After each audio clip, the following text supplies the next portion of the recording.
ඔයාලට මතක ඇති ජූලි මාසේ 16 වෙනිදා රිලීස් කරා ටෙක්නෝ සමාගමෙන් එයාලගේ අලුත්ම ඩිවයිසස් පහක්. ඒකෙනුත් මම මේ වෙනකොට ටෙක්නෝ කැමොන් 17 කියන එක අන්බොක්ස් කරලා ක්වික් රිවිව් එකක් කරලා තියෙනවා. කොහොම නමුත් අද කතා කරන්න යන්නේ අන්නේ ඩිවයිස් පහෙන් ගණන් අඩුම ඩිවයිස් එක වෙන මෙන්න මේ ටෙක්නෝ ස්පාර්ක් 7 එක ගැන. කොහොම නමුත් මේකේ ප්‍රෝ වර්ෂන් එකකුත් දැනට මගේ ළඟ තියෙනවා. ඉතින් මේකත් ටික දවසක් පාවිච්චි කරලා මේ වගේම ක්වික් අන්බොක්සින් එකක් වගේම මගේ ෆස්ට් ඉම්ප්‍රෙෂන් එක ඔයාලට අරගෙන එන්න. කොහොම නමුත් අද මම මේ ඩිවයිස් එක තෝරගත්තේ මේ දවස්වල ඔන්ලයින් ක්ලාසස් වලට ටිකක් වැඩිපුර සහභාගී වෙනවා නම් ඔයාලට ගොඩක් ලොකු බැටරි එකක් ඕනේ. ඉතින් මෙන්න මේ ඩිවයිස් එක අපිට මිලියන් පෙර 6000ක බැටරියක් වගේම ටිකක් ලොකු ඩිස්ප්ලේ එකකුත් බලා ගන්න පුළුවන්. ඉතින් ඒ දේවල් ගැන කතා කරන්න කලින් අපි මුලින්ම බලමු මෙන්න මේ බොක්ස් එක ඇතුලේ මොනවද තියෙන්නේ කියලා. ඔයාලට පේනවා ඇති ටිකක් යුනික් බොක්ස් එකක්. ඔයාලට පේනවා ඇති තැඹිලි කහයි අතරමැද තියෙන කලර් එකක් තියෙන්නේ. ඒ වගේම ලොකුවට ස්පාර්ක් වගේම 7 කියලා සඳහන් වෙනවා. ඒ වගේම බෑක් සයිඩ් එකේ මේකේ තියෙන මේන් කී ෆීචර්ස් ටික බලා ගන්න පුළුවන්. කොහොම නමුත් මේ ප්‍රයිස් රේන්ජ් එකේ MediaTek Helio G70 කියන mid range gaming chipset එකත් මෙයාලා මේකට include කරලා තියෙනවා. ඒකත් ගොඩක් හොඳ දෙයක්. ඉතින් මේ විදිහට ටිකොලේ ගැලවුවට පස්සේ wow box එකෙත් ටිකක් අමුතු pattern එකක් ගිහිලා තිනවා. ඔයාලට පේනවා ඇති light එක එහාට මෙහාට වැටෙනකොට අර T අකුර විදියට තමයි හදලා තියෙන්නේ. ඒ වගේම box එක open කරගත්ත ගමන් අපේ device එක තියෙනවා. ඊට අමතරව අපිට බලා ගන්න හම්බ වෙනවා මේකට ඇවිල්ලා තියෙන back cover එක. කොහොම නමුත් මේක TPU case එකක් නෙමේ hard plastic එකක්. ඒත් එක්කම 12.1 warranty sticker එකක් තියෙනවා. ඒ කියන්නේ මේකට අවුරුද්දක් සහ තව මාසයක් වැඩිපුර ඉන්ක්ලූඩ් වෙනවලු warranty එකට. ඒ වගේම තමයි micro USB cable එකක් තියෙන්නේ සහ මේකට ඇවිල්ලා තියෙන charge එක බලා ගන්න පුළුවන්. ඒත් එක්කම තමයි box එකේ යටම තමයි අපිට බලා ගන්න හම්බෙන්නේ මේකට ඇවිල්ලා තියෙන SIM remover tool එක.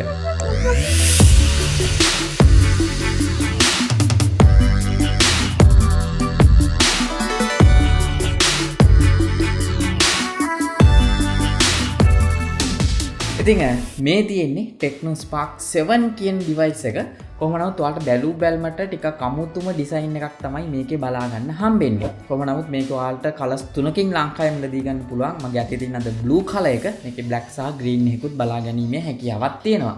මෙන්න මේ ඩිවයිස් එක අතට ගත්ත ගමන්ම මට ෆීල් වෙච්ච දේ මම මුලින්ම කියන්නම්. ප්‍රධාන කාරණාව තමයි මේක ටිකක් බරයි. ආසන වශයෙන් ග්‍රෑම් 200 වඩා වැඩි. ඉතින් ෆෝන් එකක් අතේ තියෙනවා වගේ පොඩි ෆීලින් එකක් එනවා. හැබැයි ගොඩාක් අතේ තියාගන්න නම් ටිකක් අමාරු වෙයි. මේක බරින්ද. හැබැයි ඉතින් ක්ලාස් කරනකොට ඉතින් අතේ තියාගන්න නැහැනේ. ඒකටම ගොඩක් ටාගට් කරපු ඩිවයිස් එකක් ඉඳ බර ගැන ලොකුවට හිතන්න එපා. ඒ වගේම තමයි මේක සම්පූර්ණයෙන්ම මැට් ෆිනිෂ් එකක් තියෙන්නේ. කිසිම වෙලාවක ෆින්ගර්ප්‍රින්ට් බෑක් සයිඩ් එකේ ඇලෙන්නේ නැහැ. ඒත් එක්කම ස්පාර්ක් කියන ටිකක් ලොකුවට සඳහන් වෙනවා බලා ගන්න පුළුවන් සහ ඒක අතට ෆීල් වෙනවා. ඇතුළට කාවද්දලා වගේ තමයි හදලා තියෙන්නේ. ඒ වගේම තමයි මේකේ බෑක් ඩිසයින් එක ගැන කතා කරොත් කලර්ස් දෙකක් එකතුවක් තියෙනවා. ඔයාලට පේන්නේ තියාට මෙහාට කරනකොට ඒකේ තියෙන අමුතුම පැටර්න් එක එක මාරම ලස්සනයි. ටිකක් ඈත ඉඳන් බලන කෙනෙක්ට ඒ වගේම තමයි ඩුවල් කැමරා සෙටප් මොඩියුල් එක බලා ගන්න පුළුවන් වගේම ෆින්ගර්ප්‍රින්ට් සෙන්සර් එක බෑක් සයිඩ් එකේ තියෙනවා. ඒ වගේම මේක සම්පූර්ණයෙන්ම ප්ලාස්ටික් බිල්ඩ් එකක්. ෆ්‍රේම් එකත් ප්ලාස්ටික්. මේකේ බටන් ඇන්ඩ් පෝර්ට්ස් ගැන කතා කරොත් ඔයාලට පේනවා ඇති දකුණු පැත්තේ වොලියුම් එක සහ පවර් බටන් එක බලා ගන්න පුළුවන්. වම් පැත්තේ තියෙන්නේ SIM tray එක. මේක 3 card slot එකක්. ඔයාලට එකපාර SIM දෙකක් සහ SD card එකක් දාලා පාවිච්චි කරන්න පුළුවන්. ඉතින් SD card එකක් දැමීමෙන් මේකේ තියෙන 64GB storage එකක් ඉඳලා ඒක වැඩි කර ගැනීමේ හැකියාවත් ඔයාලට තියෙනවා. ඒ වගේම device එකේ උඩ noise cancellation microphone එකක් බලා ගන්න හම්බෙන්නේ නැහැ. හැබැයි පල්ලෙහාට આવොත් main microphone එක micro USB port එක සහ 3.5mm audio port එක විතරයි බලා ගන්න හම්බෙන්නේ. මේකේ speaker එක කොහෙද කියලා ඇහුවොත් මේකේ තියෙන earpiece එකම තමයි මේකේ තියෙන main speaker එක විදියට වැඩ කරන්නේ. හැබැයි ඉතින් සද්ද ලොකු අඩුපාඩුවක් බලා ගන්න හම්බුන්නේ නැහැ. සාමාන්‍යයෙන් මේ වගේ ප්‍රයිස් රේන්ජ් එකට ගන්නේ බජට් ඩිවයිස් එකක් හින්දා ඒකට අදාළ විදියට තමයි මේකේ සවුන්ඩ් එකත් මට බලා ගන්න පුළුවන් උනේ. ලොකු කම්ප්ලේන් එකක් නැහැ. හැබැයි ඉතින් මේකේ තියෙන එකම අඩුපාඩුව විදියට දැක්කෙත් මේක විතරයි. ඒ වගේම තමයි මෙන්න මේ ටෙක්නෝ ස්පාර්ක් 7 එකේ තියෙන ඩිස්ප්ලේ එක. ඔයාලට පේනවා ඇති බැලුමට ටිකක් ලොකු ඩිස්ප්ලේ එකක් තියෙන්නේ මේකේ තියෙන ප්‍රයිස් රේන්ජ් එකත් එක්ක. මොකද කියනවා නම් මෙන්න මේ ඩිස්ප්ලේ එක අපිට බලා ගන්න පුළුවන් අඟල් 6.5කින් HD+ IPS LCD පැනල් එකක් තියෙන්නේ. ඒත් එක්කම පොඩි නොච් එකේ තමයි මේකට ඇවිල්ලා තියෙන සෙල්ෆි කැමරාවත් බලා ගන්න හම්බෙන්නේ. කොහොම නමුත් මේක අපිට 269ක PPI අගයක් සහ මේක HD+ resolution තියෙන හින්දා අපිට බලා ගන්න හම්බෙන්නේ 720ට 1600 කියන පික්සල් අගය.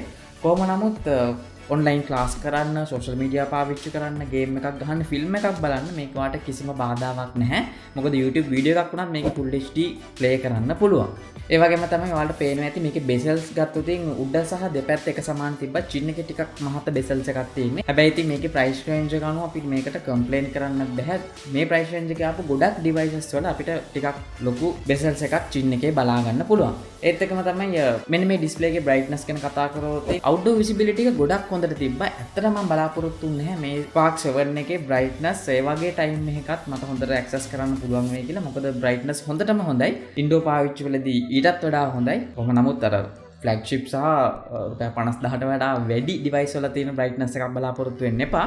සාමාන්‍යයෙන් රුපියල් 30000 40000 තියෙන phone වල එන normal brightness level එකක් අපිට මේකෙත් බලා ගන්න පුළුවන්. ඉතින් ඒකින්ද මේකේ තියෙන display quality එකට මට කරන්න ලොකු complaint එකක් නැහැ. movie එකක් බලනකොට එහෙම සාමාන්‍යයෙන් average මට්ටමේ result එකක් මෙන්න මේ Spark 7 display එකෙන් මට personally experience කරන්න පුළුවන් වුණා. ඒත් එක්කම තමයි මේකේ තියෙන fingerprint sensor එක සහ face unlock ගැන කතා කරනකොට fingerprint එක නම් මාරම fast නම් පේනවා ඇති නිකම් අන්ලොක් වෙනවා නිකන් පොඩි ටච් එකක් දෙන්න තියෙන්නේ ඒකත් එක්කම ෆේස් අන්ලොක් එකත් ගොඩක් හොඳයි මම ඇත්තටම බලාපොරොත්තු වෙන්නේ නැහැ ඉතින් ඒකින්ද මේකේ තියෙන සිකියුරිටි මෙතඩ් ගැන මට සෑහීමකටපත් වෙන්න පුළුවන් මේකේ තියෙන ප්‍රයිස් පොයින්ට් එකත් එක්ක ඔයාලට මතක ඇතිනේ මම වීඩියෝ එක පටන් ගන්නකොට කිව්වා මේකේ තියෙන බැටරි එක ටිකක් ලොකුයි කියලා ඔව් මේක අපිට බලා ගන්න හම්බ වෙනවා මිලිඇම්පර් 6000ක බැටරි එකක් ඒ වගේම තමයි මේකේ HD+ resolution එකක් තියෙන ඩිස්ප්ලේ එකක් තියෙන හින්දා සාමාන්‍යයෙන් ටිකක් heavy user කෙනෙක් වුණත් දවස් එකමාරක් කිසිම ප්‍රශ්නයක් නැහැ. හැබැයි ඔයා casual user කෙනෙක් නම් ඒක හිතා ගන්නත් බෑ සාමාන්‍යයෙන් දවස් දෙකමාර වගේ අදින්න පුළුවන් මෙන්න මේ Spark 7 එකේ බැටරි එකෙන්. කොහොම නමුත් online classes වගේ කරන කෙනෙක්ට පැය 12ක් විතර කිසි ප්‍රශ්නයක් නැතුව ඔයාට මේක පාවිච්චි කරන්න පුළුවන්. ඉතින් ඒක මම දැකපු ටිකක් ලොකුම highlight point එකක්. සාමාන්‍යයෙන් මේ දවස්වල අඩු ගානට ගන්න ගොඩක් mobile phones වල online classes එකක් සාමාන්‍යයෙන් පැය 4-5කට වඩා පාවිච්චි කරන්න බෑ. ඒක මට personally ගොඩක් අය message කරලා කියපු දෙයක්. මේකේ තියෙන battery එක මම මාරම impress වෙලා ඉන්නේ. පැල් 33000ට වඩා අඩු product එකක් වෙලත් සාමාන්‍යයෙන් ගොඩක් හොඳ screen on time එකත් එක්ක casual user කෙනෙක්ට දවස් දෙකක් කියන්නේ ඒක හොඳටම හොඳයි. battery වගේම තමයි මේකට දාලා තියෙන specification ගැන කිව්වත් මොකද සාමාන්‍යයෙන් මම ඇත්තටම හිතුවේ නැහැ මෙයාලගේ ගණන් අඩුම device එකකත් මේ වගේ specification නෙයි කියලා. මොකද කියනවා නම් 4GB RAM එකක් තියෙනවා 64GB internal storage එකක් තියෙන්නේ. හැබැයි ඒක ගැන වද වෙන්න අවශ්‍ය නැහැ. expand කරන්න පුළුවන් card slot එකක් තියෙන හින්දා. අනිත් විශේෂම කාරණාව තමයි මේකේ බලා ගන්න හම්බ වෙනවා MediaTek Helio G70 කියන mid range gaming chipset එකක්. almost mid range සාමාන්‍යයෙන් මේ වගේ chip එකක් අපිට ගොඩක් devices වල බලා ගන්න හම්බෙන්නේ නැහැ මෙන්න මේ price range එකේ තියෙන. සමහර කම්පැනි වල රුපියල් 40000 වගේ යන්න වෙනවා මෙන්න මේ G70 කියන processor එක ගන්න. කොහොම නමුත් ගොඩක් හොඳ මට්ටමේ performance එකක් මට බලා ගන්න හම්බුණා. multitasking වුණත් කිසි ප්‍රශ්නයක් නැහැ. හැබැයි heavy විදියට නෙමෙයි.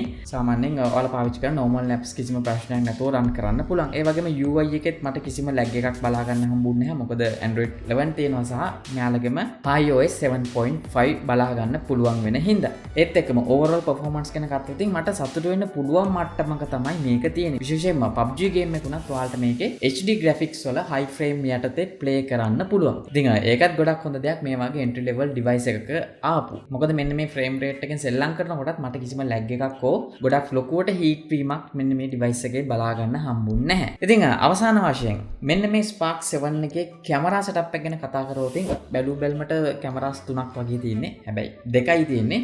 ඒකිනුත් අපිට main sensor එක megapixel 16කින් සහ අනිත් sensor එක විදිහට මෙයාලා සඳහන් කරන්නේ AI sensor එකක් කියලා.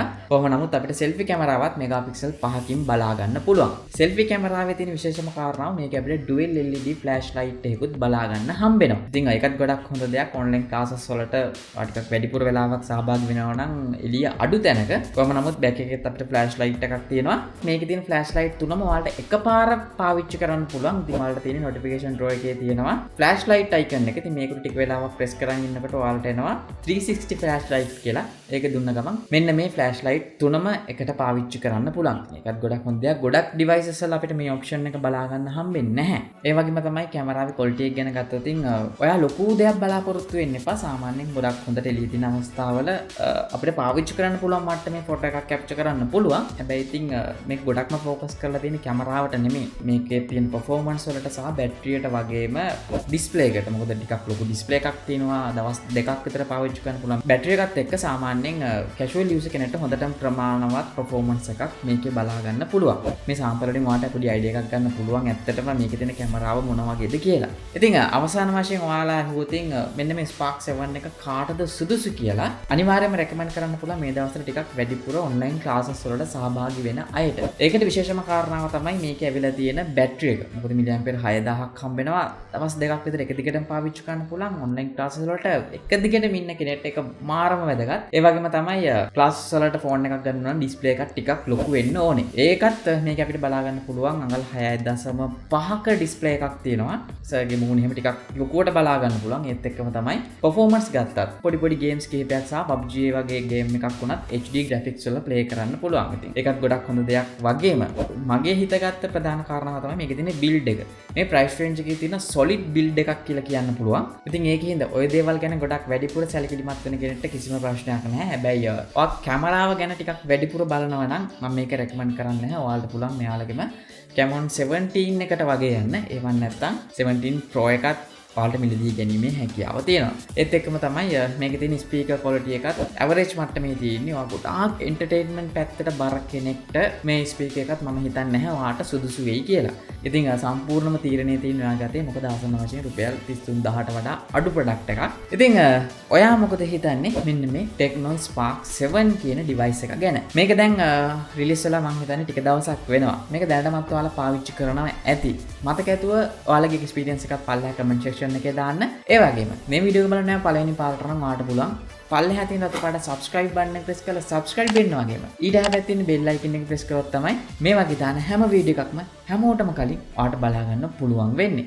එහෙනම් මගේ නම නලින්ද SL photo වෙතින් අපි හම්බෙමු ඊළඟ වීඩියෝ එකේ.